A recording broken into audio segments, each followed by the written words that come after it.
pois unha candidatura representativa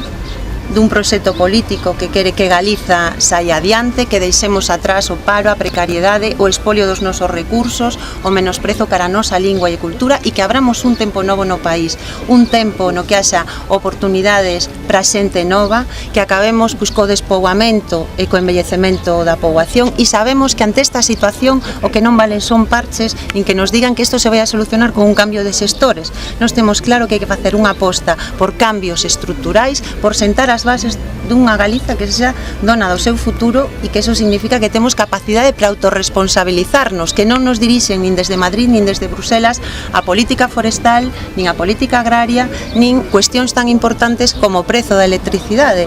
Acabamos de ver como nun concello gobernado por o BNG se pon en marcha unha medida que é absolutamente democrática e revolucionaria e é que por primeira vez hai unha iniciativa na que os veciños e veciñas se benefician dun prezo da luz máis baixo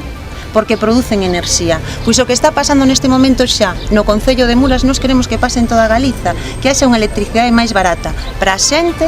e para as empresas.